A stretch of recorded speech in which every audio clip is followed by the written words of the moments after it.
it doesn't just happen. So I think all organizations need a deliberate strategy. It doesn't have to be a complex strategy, but people have to think through, who do I want and how do I get them? And then set the conditions where that's going to happen.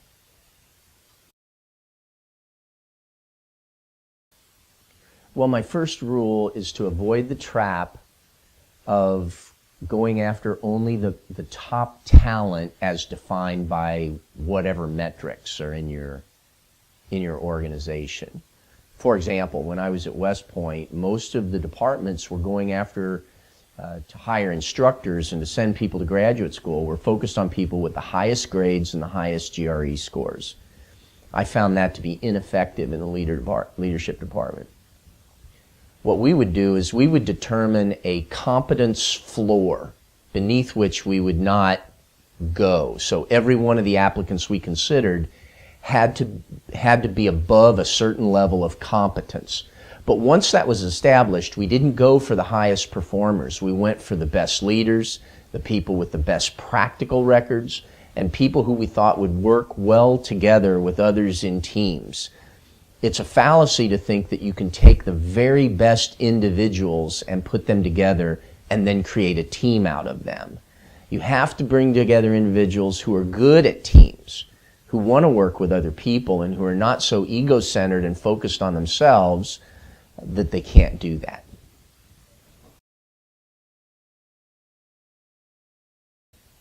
Well, I think that military people value first and foremost the ability to contribute or the ability to serve. And I would place that in close parallel with artists developing the ability to create and to make art. And so for them, the government does a good job of taking pay and benefits off the table. There's a fixed amount of pay, which is not that great. There are solid benefits, and perhaps most importantly, there's a very close-knit community in the military that's very mutually supportive of neighbors and others that know one another in the military. And so it's a total package deal, and it winds up being a very good lifestyle with a lot of people who are simply not focused on day-to-day incentives based on pay and allowances. The incentive is more focused on getting the job done and taking care of their family.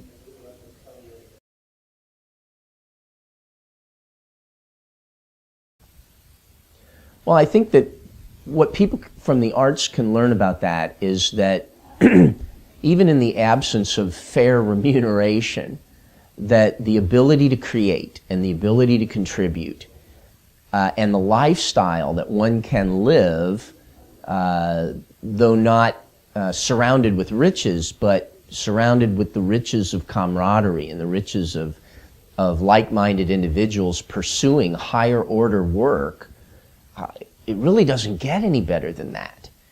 And I think you see that in the military in one way, and I think you see it in the arts in a very similar fashion.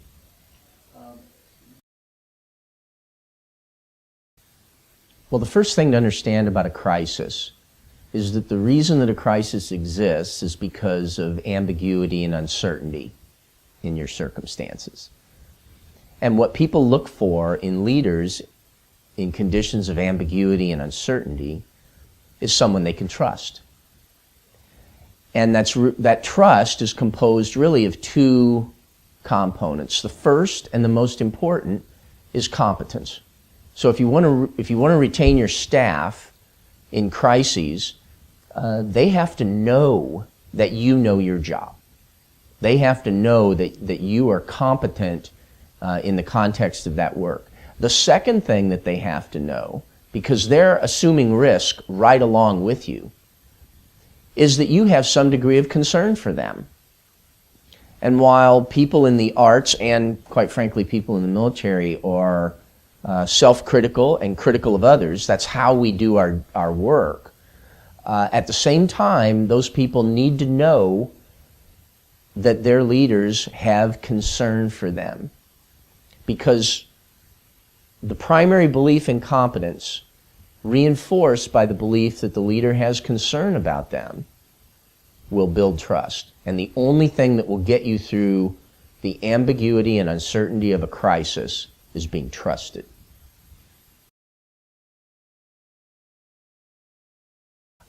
One of the things that people need to do is work through others rather than through themselves. So the idea that when you feel overwhelmed or when there are looming deadlines that are putting a tremendous amount of pressure on you, think in terms of how other people could make your life easier, and then make those people work for you. I mean, use others to make your life easier. Because when you have the right staff, when you've hired the right people, and when you've retained them in a crisis, your job gets much easier. If it doesn't, then you're not attracting the right people. When you're faced with hard deadlines, and when you find yourself overwhelmed as a leader, what you should really do is lead more and work less.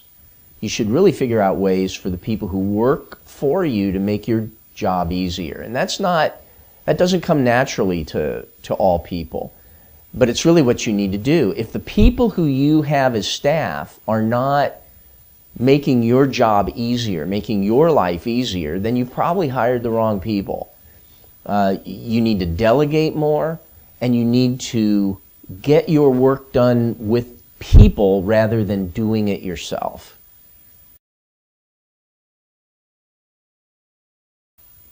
Well, the first thing that you need to do is determine if the problem is a lack of motivation or a lack of capacity.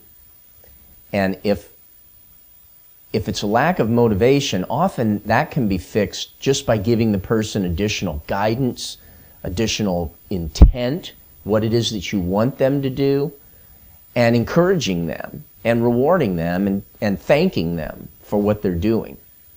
But if it's a matter of capacity, if a person's struggling because they can't operate at the level that you need for them to operate, then that's the time to move them on to another job, and don't apologize for it. At the same time, remember, when you do have to move someone on, do it in a way that you would want to be treated if you were in their same circumstance, because everyone else in your organization is going to look at that action, at that firing, and put themselves in that place. And you can actually make your organization better and more resilient by moving someone on the right way, and by doing so, gain the trust and confidence of the people who remain.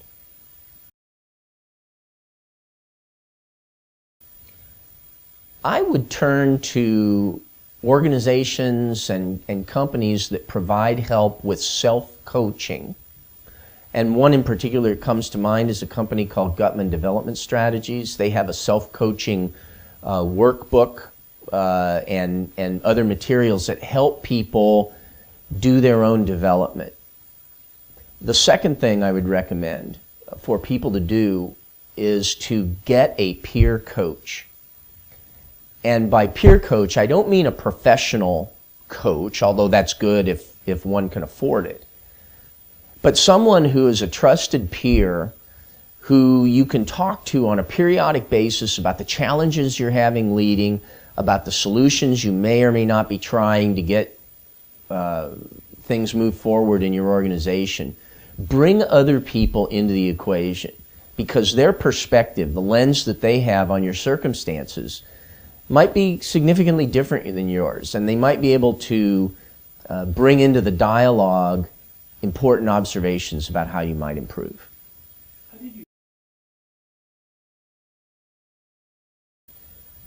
Well, over the years, I've led a variety of different kinds of organizations, some classically military, others university faculty. I've coached athletic teams. And I've just noticed a lot of consistency in what I was called to do and what it took to get the job done.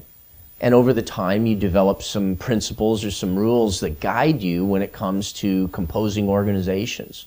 And so I guess the simple answer is I did it through the School of Hard Knocks. If there's anything that I would have changed along the way, I would have engaged more people in my own development. I'd have asked for a lot more help. I'd have gone out and gotten more mentors. I would have engaged my peers to help coach me and help describe to me what they were seeing in my organization and what they were seeing in my own behavior. And I think that individuals who do that can accelerate their own development in the School of Hard Knocks. You don't have to spend 20 or 30 years working in organizations making every possible mistake in order to learn. When you bring other people into the equation, you accelerate that development.